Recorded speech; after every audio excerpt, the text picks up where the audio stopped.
Ok, voy a presentar entonces al profesor Ecar.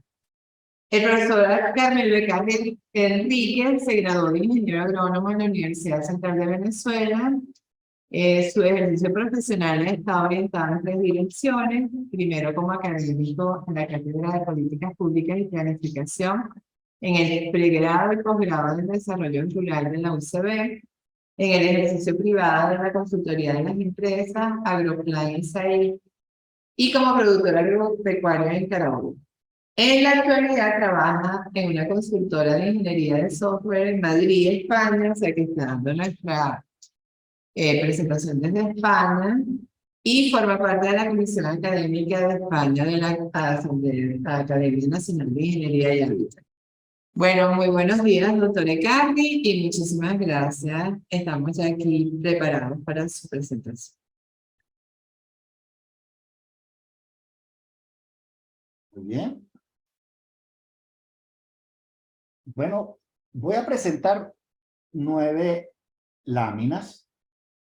Quisiera que las tomen en cuenta para efectos de hacer algún comentario posterior. Es decir, si tienen alguna duda, alguna pregunta, alguna observación, por favor, tomen en cuenta estas notas para que les sirva de referencia y podamos tener una fluidez al principio.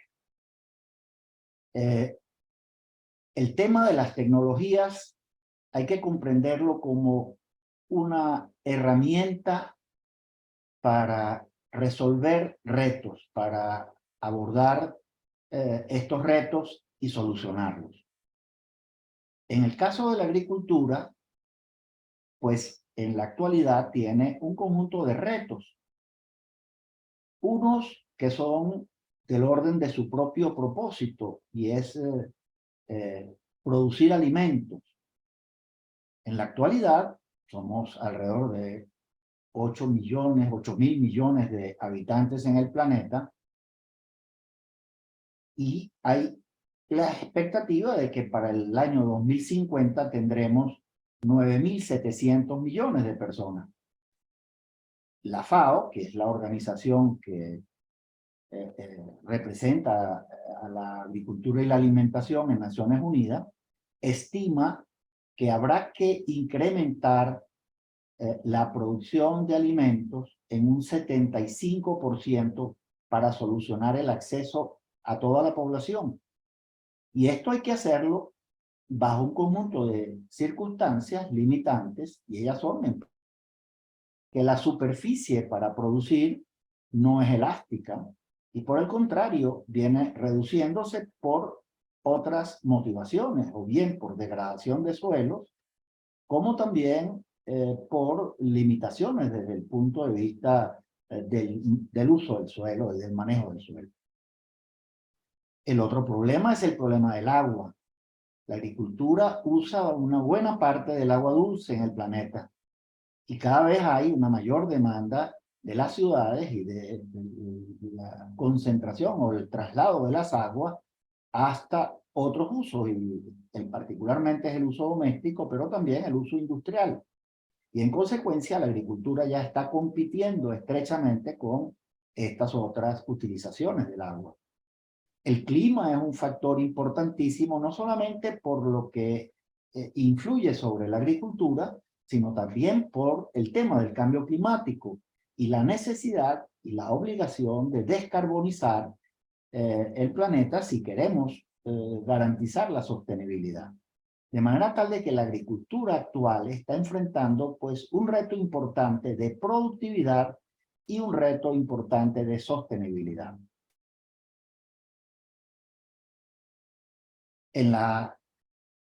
Durante mediados del siglo pasado aproximadamente, la agricultura tuvo retos similares y comenzó a trabajar fundamentalmente desde la investigación, por supuesto, y es un campo de la complejidad de disciplinas que intervienen para resolver estos problemas, no tanto de sostenibilidad, sino fundamentalmente de productividad, de garantía de suficiencia de atención de los mercados. Ahora bien, buena parte del proceso se hizo por un cierto trabajo importante en materia de genética en selección de especies de mayor rendimiento y particularmente con procesos de utilización de híbridos. También fue importante la mecanización para resolver los problemas, particularmente del vacío que se produce por las migraciones rural-urbanas y, por supuesto, los de productividad, los de poder alcanzar mayores superficies desde el punto de vista de su gestión y de su manejo. Y la otra gran área fue el área de la agroquímica, con la producción de un conjunto de productos o de insumos más bien para la agricultura. En primer lugar, los fertilizantes y particularmente de los grandes componentes, macroelementos, el nitrógeno, el fósforo, el potasio, etc. Pero también en el campo de la agroprotección, en el control de malezas, en el control de plagas, y así sucesivamente se logró aumentar el rendimiento de manera sostenida y con ello la productividad del sector agrícola para atender esas demandas de ese momento. Eso se llamó la Revolución Verde. Hoy en día la Revolución Verde está altamente cuestionada precisamente por algunas implicaciones, vamos a llamarlo así, algunas consecuencias laterales derivadas precisamente del componente químico y de su efecto sobre la población y sobre la sanidad o la seguridad alimentaria. Eso ha hecho que en los últimos 20 años, particularmente en el siglo XXI, pero un poco antes tal vez, porque ya la revolución industrial, llamada la cuarta revolución industrial, había emergido con suficiente fuerza, pero también la biotecnología había venido haciendo un campo importante de modificaciones y particularmente con la posibilidad de hacer ya no solamente los procesos de hibridación para recoger especies o individuos con mayor capacidad para crecer, para producir, incluso para ser resistente y resiliente. Sin embargo, hoy en día existen todo un conjunto de metodologías de ingeniería genética que permiten la modificación génica y la creación de esto que se ha dado en llamar organismos genéticamente modificados. Pero también las biotecnologías han avanzado muchísimo en el campo de la propia agronomía, en el manejo de los suelos, particularmente en la comprensión de la nutrición vegetal de una manera mucho más comprensiva, particularmente la biota del suelo, del conjunto de microorganismos que están en el suelo, que cumplen una labor fundamental en el mecanismo mediante el cual las plantas toman nutrientes del suelo. Y eso va a cambiar, digamos, la capacidad de las plantas de crecer y de producir. Pero también se han hecho importantes esfuerzos en el campo de la biotecnología para producir hoy en día mejoradores de suelo, productos que aplicados permiten una mejor capacidad de absorción del nitrógeno o de todos los componentes en general disponibles en el suelo, sin necesidad de grandes aplicaciones, con lo cual se puede hacer una economía en el uso de los fertilizantes químicos y permitir que la planta tenga mayor disponibilidad de nutrientes al mismo tiempo. También en cuanto a la protección vegetal y a la protección animal, por supuesto, en manejo de plagas y enfermedades, utilizando productos biológicos y en general todo un conjunto de componentes, digamos, de esta área de la biotecnología que se ha dado en llamar la agricultura ecológica o la agricultura verde, ¿no? Pero también se han dado un conjunto de innovaciones importantísimas en el campo de la mecánica, de la infraestructura, de la informática y de la digitalización del agro. Hoy en día, las grandes tecnologías de la cuarta revolución, particularmente el Internet de las cosas, los sensores, el manejo de Big Data y otras tecnologías como puede ser precisamente la inteligencia artificial, el blockchain, es decir, son herramientas que hoy en día se han ido incorporando fundamentalmente en todo el laboreo. Y por supuesto, hay que también tomar en consideración grandes avances que se han dado en el campo de la economía y de la gerencia. Ahora, la agricultura de precisión intenta ser una agricultura que, además de utilizar todo el bagaje, toda la disponibilidad tecnológica existente, tenga la capacidad de resolver un problema o dos problemas que tiene la agricultura, y es su carácter biológico. Es un carácter que no lo hace estandarizar para lo que desde el punto de vista industrial pudiésemos trabajar en, digamos, el desarrollo de gestión en cadena. La agricultura está sometida al clima, a los cambios de clima, a los cambios que se producen en plagas y enfermedades derivadas también de las distintas condiciones, y también una circunstancia, y es que el suelo no es homogéneo, ni es homogeneizable, que es lo más grave. Es decir, usted, si tiene un suelo con mucha pendiente, no puede establecer el proceso para garantizar, por ejemplo, el uso de maquinaria en suelos que requieren un cierto nivel máximo de pendiente.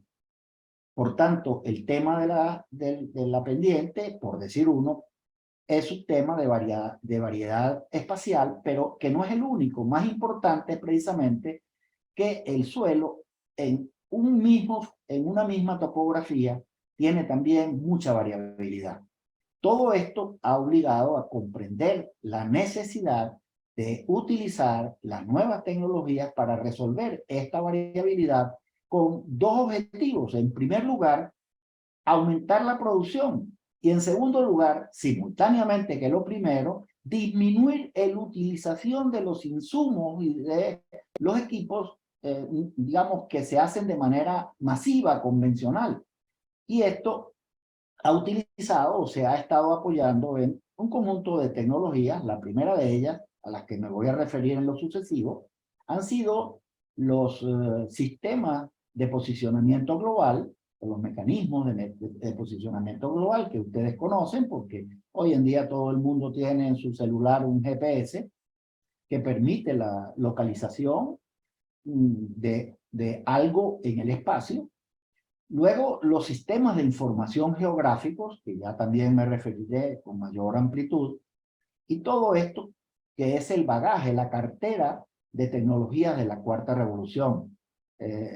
La Internet de las Cosas, o IoT, el manejo de los sensores, el análisis de datos, la inteligencia artificial, el Big Data, y al mismo tiempo esto que pudiéramos llamar en las tecnologías de dosis variable, es decir, tener la posibilidad de, en vez de aplicar la fertilización, por ejemplo, de manera igual, homogénea en todo el terreno, poder aplicarlo tomando en consideración los requerimientos de cada espacio, para lo cual hoy en día se han incorporado otros elementos incluso que aumentan la precisión de todas las tecnologías que están apoyadas en satélites.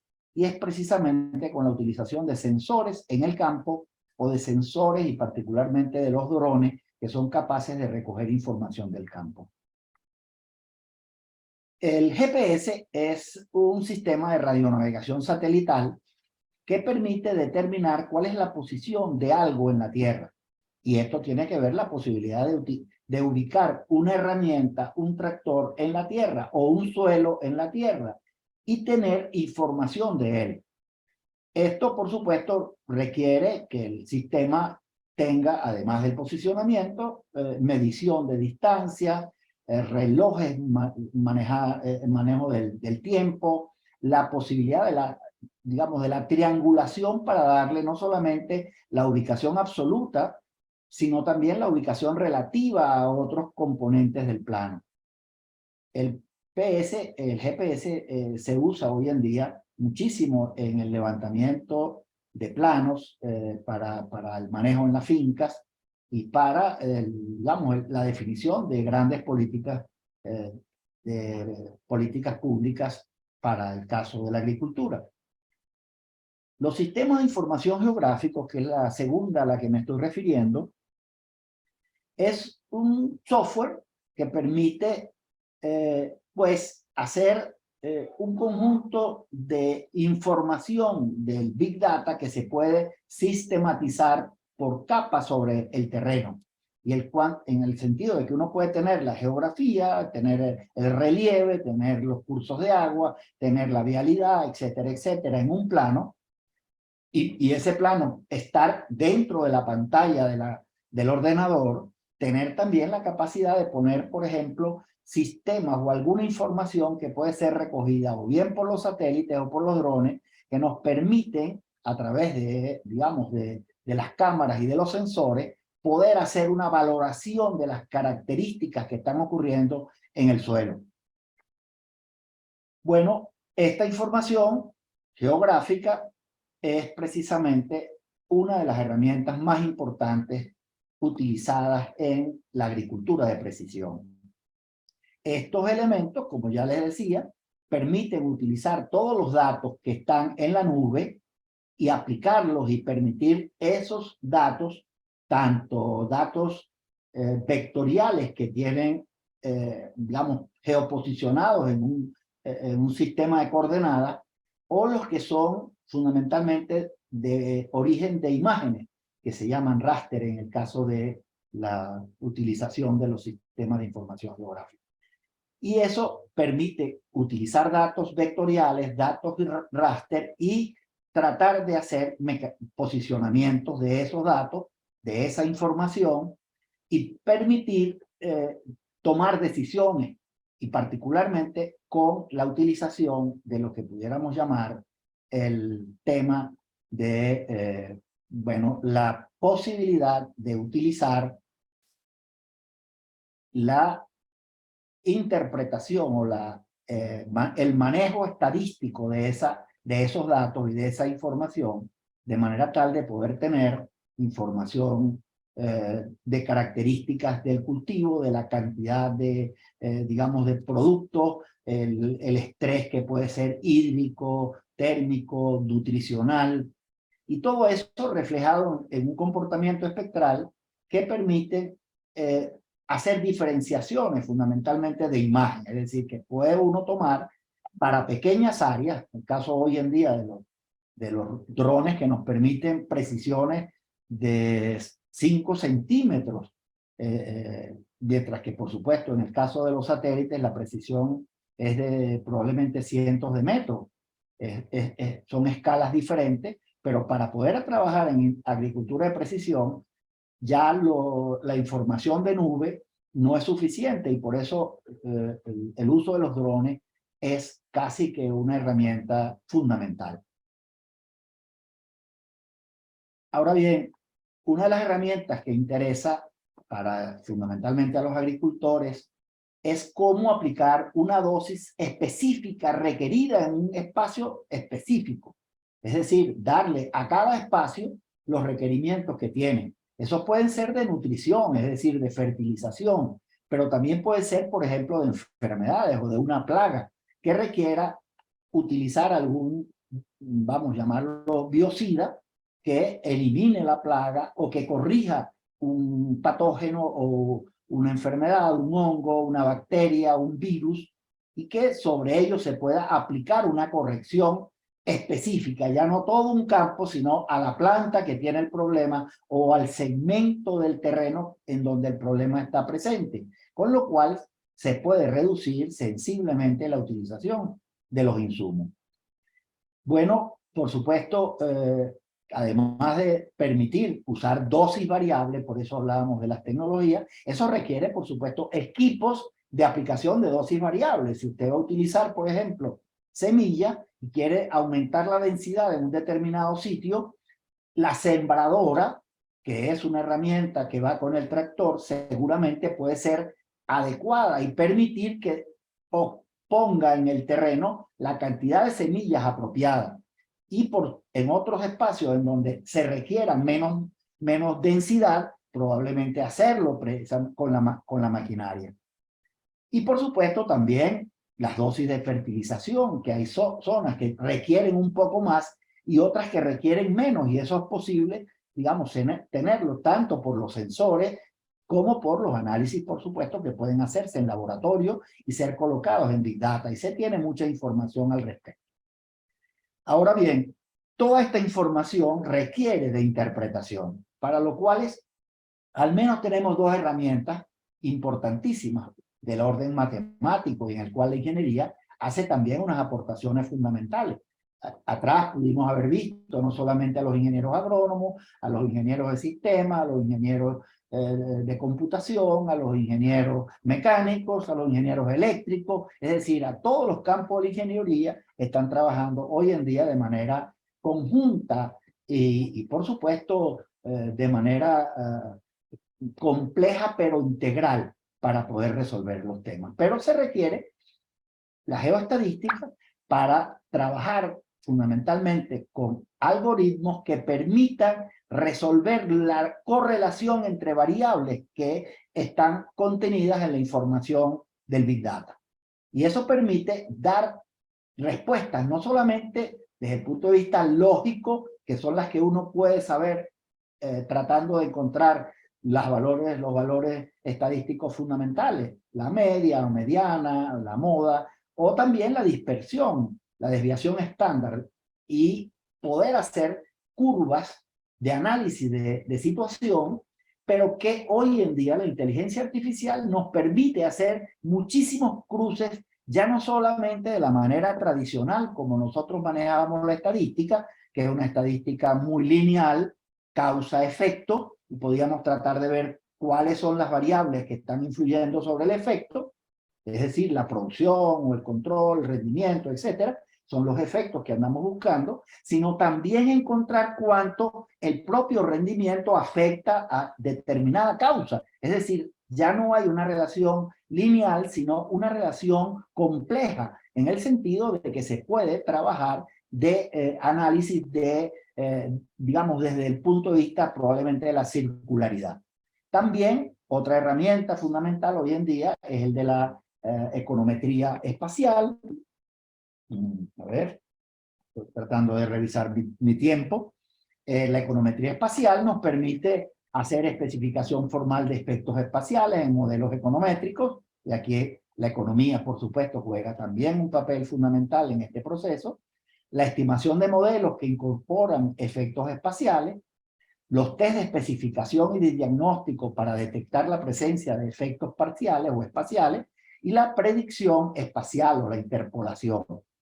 Estos son campos de la economía que nos permiten, por ejemplo, también hacer análisis multifactorial o multivariado, que es una herramienta de estadística clásica, pero también los análisis de clúster.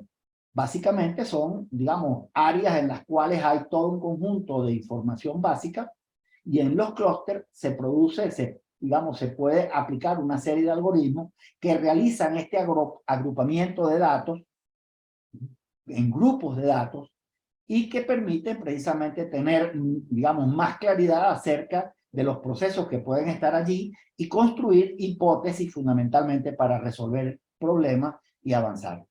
Otra tecnología es el uso de CART, que son árboles de clasificación y regresión, y esto es básicamente pura estadística. A veces en la ingeniería, y la estadística es una de las ramas de la matemática, a veces se nos va un poco de las manos y nos dedicamos a otro tipo de gestión y de procesos, pero la estadística es fundamental hoy en día en la ingeniería. La agricultura de precisión, ahora, por supuesto, lo que nos interesa es ¿para qué? Bueno, precisamente para reducir costos, mejorar rendimientos por unidad de tierra y por unidad de trabajo, por supuesto, porque el factor trabajo pasa a ser hoy en día muy escaso en la agricultura o en los sectores rurales, pero además de eso, el trabajo requiere ser un trabajo de alta calificación, es decir, ya no se trata sencillamente de un trabajo manual masivo que puede ser hecho por cualquier persona con un poco de sentido común, sino que se requieren conocimientos y experiencia en el manejo precisamente de estas herramientas que están apoyadas en tecnologías de la cuarta revolución. Para emplear todos los insumos y lograr el volumen de cosecha en silo, es necesario utilizar inteligentemente todo tipo de operaciones, desde la preparación de la tierra, la aplicación de los insumos, la cosecha, la logística, el almacenamiento, y algo que hoy en día también es campo importante del análisis, de la investigación y de las tecnologías, que es lo que llamamos el campo de la post cosecha. Todas estas operaciones, por supuesto, requieren dinero. Ustedes saben, o deben saberlo, hay una ley fundamental en economía, y es que no hay nada gratuito, no hay nadie salvador. Alguien paga la cuenta, y el que paga la cuenta, por supuesto, tiene derechos a reclamar que está financiando algún proceso. Y particularmente con esto me refiero a que a veces uno cree que el Estado es salvador y que el Estado tiene los recursos para resolver los problemas a través de políticas públicas. La verdad es que cada vez que el Estado mete la mano, lo mete en los bolsillos de las empresas, en los bolsillos de los consumidores, en los bolsillos del ciudadano común y corriente, para redistribuirlos, y se produce allí una deseconomía. Mucho más lógico es precisamente que la asignación de los recursos económicos ocurriera precisamente en el sentido de la lógica del mercado. Sin embargo, el Estado juega un papel importante y las políticas públicas también. No hay que desconocer que existen algunas limitaciones o algunas falencias o dificultades que tiene el mercado para asignar los recursos de la manera más eficiente posible, en aquella condición en la cual estamos esperando el mayor bienestar, optimizar el bienestar tanto del que produce como del que consume, y por supuesto del que produce en toda la cadena, es decir, porque no se trata solamente de la producción en campo o la producción industrial o la producción en el transporte o la producción en el post cosecha o la producción en la distribución, hasta llevárselo precisamente a la puerta de la casa, como hoy en día muchas empresas de alta tecnología están utilizando precisamente, que uno a veces dice, caramba, como un paquetico de $10 me lo puede traer una persona desde Madrid aquí hasta mi casa, y prácticamente me cobran casi nada, o lo que yo pago precisamente a quien lo distribuye me incluye porque es un costo efímero. Y esto se debe particularmente precisamente a todo un conjunto de perspectivas mediante la cual ese carro que salió de Madrid, ese coche o esa furgoneta que vino a traerme el paquete, no solamente traía para mí, sino que simultáneamente aquí en todo el barrio donde yo estoy, muy probablemente estaba trayendo unos 20, 30 o 50 paquetes, con lo cual el costo de transporte se había disminuido y, digamos, al máximo posible. Ahora bien, es necesario realmente tomar en cuenta si la agricultura de precisión, si las inversiones en esta maquinaria, en toda esta tecnología, en toda esta biotecnología particularmente, pues se puede pagar. Es decir, estamos en procesos experimentales todavía o ya hemos pasado al punto en el cual podemos poner pie en tierra. En consecuencia, parte del asunto es precisamente de que ya la propia agricultura de precisión está mostrando que la disminución de costos es tan efectiva y el aumento de la productividad tan efectiva que la agricultura de precisión es altamente más eficiente que no tener la agricultura de precisión. Así que espero haber sido, digamos, claro en las exposiciones que he hecho. Y como les dije, traten de ver si con las 9 láminas o 10 láminas que presenté, pues les surge algún inconveniente, alguna observación, alguna pregunta. Aquí estoy para responderles y, por supuesto, agradecido de sus preguntas y sus observaciones. Bueno, aquí los jóvenes tienen una pregunta. Excelente. Buenos días. Mi pregunta era porque en las presentaciones mencionaba que la FAO preveía un aumento en la población. Sin embargo, estuvimos buscando y las Naciones Unidas más bien prevén en Europa por lo menos una disminución de la población. Para esos países vale la pena hacer la inversión que implica todo este sistema para mejorar la productividad de la agricultura, sabiendo que la población más bien va a disminuir y va a bajar la demanda. Gracias. Pues bueno, es posible que algunos países tengan problemas de despoblación. No lo dudo. España, por ejemplo, en la última década, la población nativa se había estancado y más bien regresaba a los 42 millones de habitantes. Sin embargo, España tiene hoy, 10 años después, casi 48 millones de habitantes. Y eso, en concreto, está determinado no solamente por la natalidad y por la reproducción, sino está determinado por las migraciones. Hoy en día los procesos de migración son muy altos. Por otro lado, factores importantes, y quiero ser muy contundente, en este momento no solamente Asia, China particularmente e India, que superan los 1.000 millones y tantos habitantes, 1.000 millones, 1.400 millones en el caso de China, y la India está ahí prácticamente en ese mismo umbral, muy pronto superará incluso la población china, está en este momento con un crecimiento significativo de la demografía africana. Y en consecuencia, África, que pasaba de ser como una especie de continente de muy baja población y digamos, de baja presencia en los mercados, hoy en día crece de manera sorprendente. Por supuesto, Europa, repito, es un caso concreto de un continente con una población cada vez más envejecida y con, digamos, menor natalidad y mayor mortalidad. Eso significa, digamos, que estos procesos de migración están haciendo compensaciones más que proporcionales. Es decir, están permitiendo que España siga creciendo, que Francia siga creciendo, no solamente con las migraciones. En el caso español, creo que ya lo dije hace un minuto, es que nosotros aquí en España, por ejemplo, 500.000 venezolanos nos vinimos y de los cuales 350.000 ya somos españoles.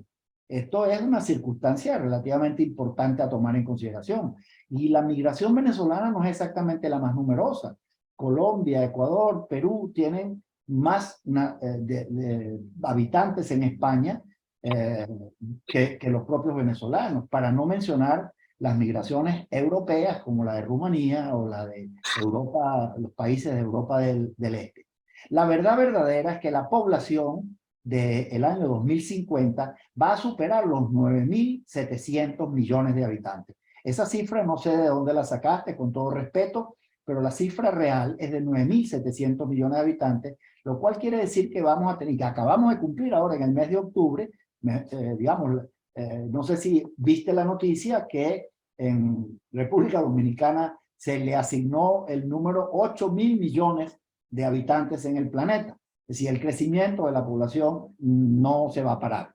Y en consecuencia, la demanda de alimentos solo puede ser, y perdónenme las digresiones y lo largo de la respuesta, pero hoy en día se está trabajando también en la posibilidad de una agricultura no biológica.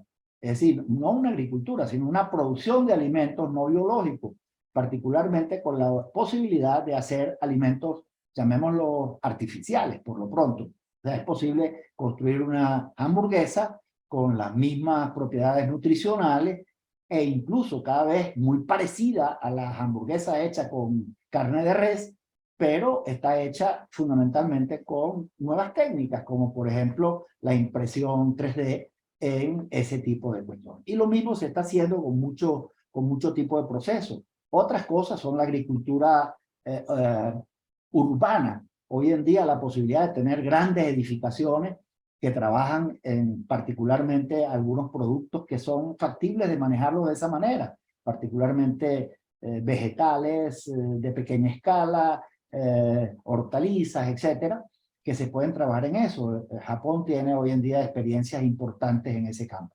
Pero la verdad verdadera es que vamos a tener una necesidad mayor de alimentos de la agricultura. Esa necesidad de alimentos requiere más productividad y para tener productividad necesitamos más tecnología. Pero también, por supuesto, más capital humano calificado. Eso requiere precisamente que los agrónomos del futuro tienen que ser una especie de mixtura, que son agrónomos, pero también son informáticos, o también son ingenieros mecánicos, o también son biólogos. Es decir, es la necesidad de entender ahora que esto no es del campo de una disciplina, sino de la complejidad de un conjunto de disciplinas actuando en función de un objetivo determinado. Así que esta respuesta larga pues intenta, digamos, despejar dudas acerca de la necesidad imperiosa de las tecnologías. Muchísimas gracias. Bueno, Paola, antes de darte la palabra, voy a leer aquí una pregunta de Yajaira Freire, una de nuestras participantes, que dice: ¿en qué países ha sido implantada la agricultura de precisión y en qué cultivos? Perdón, me repite la última parte. Si en qué país se está desarrollando la agricultura de precisión. La agricultura de precisión y en qué cultivos. Agricultura de precisión y cultivos. ¿En qué país? ¿En qué países? Bueno, en primer lugar, debo reconocer que los países desarrollados están haciendo agricultura de precisión desde hace más de 20 años. España en particular, puedo dar fe, pero Holanda, Francia, Alemania, Polonia, en sí, toda Europa está haciendo agricultura de precisión. Algún pequeño detalle sobre todo para comparar con Venezuela. Venezuela tiene una superficie territorial casi el doble de la española. España está por encima, o sea, cerca de los 500 y tantos mil, 600.000 hectáreas, vamos a suponer que sea. Venezuela tiene 1 millón.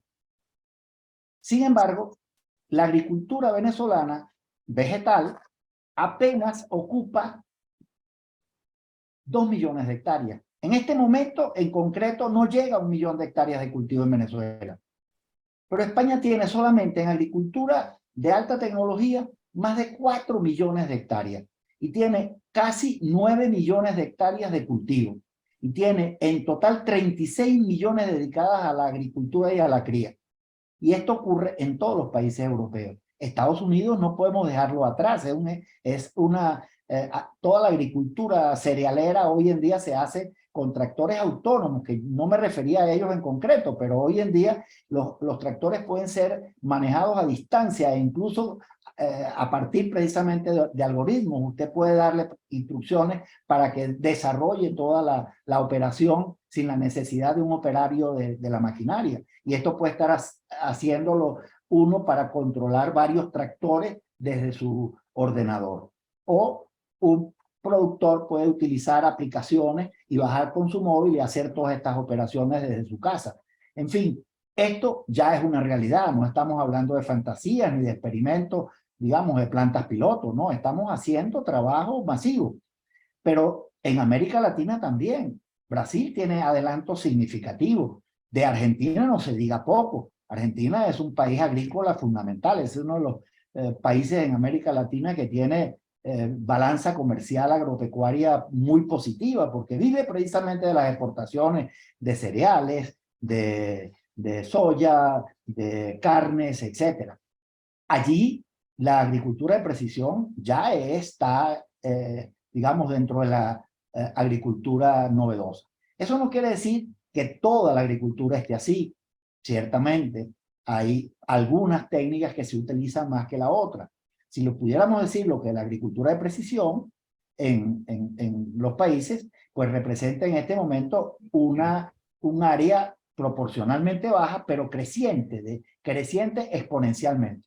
Entonces, además de eso, la producción de herramientas y de dispositivos, hoy en día, por ejemplo, todo el campo de la computación, y en concreto la empresa, por ejemplo, en donde yo trabajo, en ingeniería de software, tiene un campo, digamos, de trabajo importante para atender la demanda de la agricultura.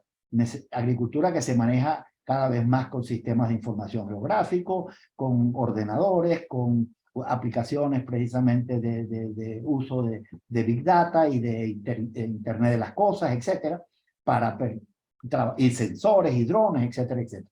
Yo acabo de estar en una charla de la Facultad de Agronomía de Maracay, en la cual un joven habló muchísimo sobre los drones, precisamente en Venezuela, y nos exponía precisamente cómo se está generando cada vez una utilización de drones en Guárico, en Portuguesa, en Monagas, de manera creciente, Barinas, etc. Nos habló precisamente de un campo cada vez mayor de la utilización de sensores y de equipos, digamos, vamos a llamarlo así, de la agricultura de precisión en general, pero son agrotecnologías en general. Bueno, espero que esto responda. Ciertamente en este momento estamos mirando como yo cuando llegué a mi facultad en el año 64, pues me representaba, digamos, la facultad un campo absolutamente novedoso. Eso está ocurriendo hoy en día en las escuelas de agronomía del mundo entero, en la mirada de la agricultura de la cuarta generación.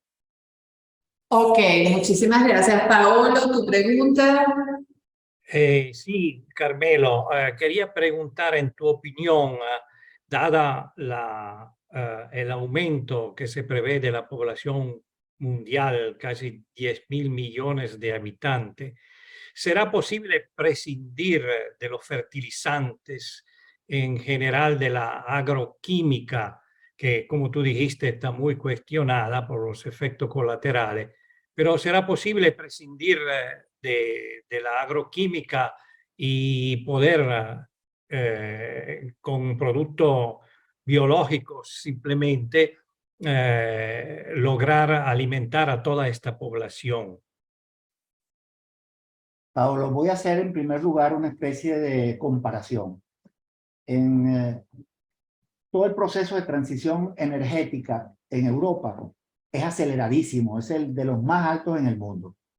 Y esa transición energética se ha hecho precisamente por el desarrollo de las tecnologías, de las nuevas tecnologías, particularmente de las eólicas, las fotovoltaicas, pero también hoy en día el hidrógeno verde y, digamos, otras fuentes importantes. Y se tenía un cronograma para tener no solamente resuelto para el año 2030, que es el cumplimiento de los objetivos de desarrollo sostenible, e incluso porque fueron más o menos aprobados simultáneamente los ODS con el Acuerdo de París en el 2015, también resultados en esta. Sin embargo, la verdad verdadera es que las energías tradicionales van a ser necesarias durante probablemente unas cuantas décadas más.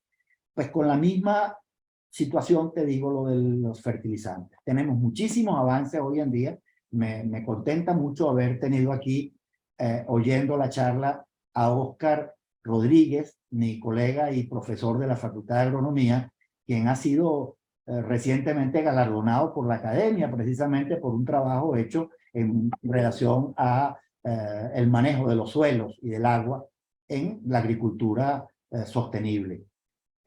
Yo creo ciertamente que tenemos cada vez más, sobre todo la utilización de microorganismos haciendo un papel importante en la química del suelo, en la bioquímica del suelo, pues para no compararlo con la química inorgánica, sino fundamentalmente con el intercambio catiónico que ocurre en las raíces, en los pelos absorbentes que están en el sistema radicular.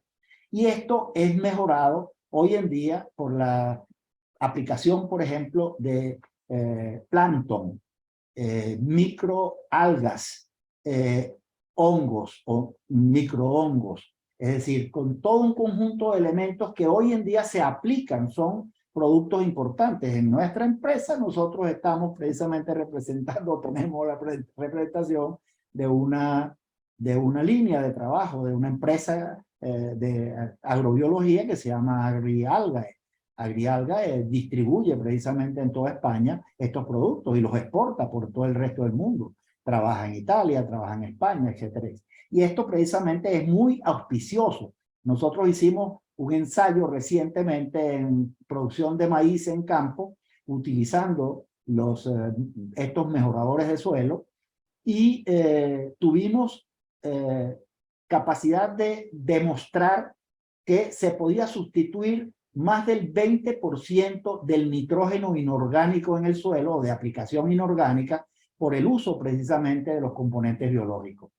Ahora bien, no todo es posible, ni todo es, digamos, masivo, o sea, hay que verlo en escala, Paolo. Yo creo que el tiempo, a lo mejor vamos a llegar a 2050, ojalá que yo esté allí, quisiera estar, pero no sé, y tal vez es posible que los fertilizantes inorgánicos puedan haber bajado, sobre todo los que tienen efectos importantes en relación al clima y que son particularmente el nitrógeno, por, digamos, los componentes de gases de efecto invernadero basados en nitrógeno, no solamente en carbono, en CO2, sino en nitrógeno. De manera que esta es una de las realidades. Se trabaja importante hoy en día en el campo de la ganadería con una nueva alimentación que permita que pues haya menos urea en el suelo derivado de las micciones del ganado bovino.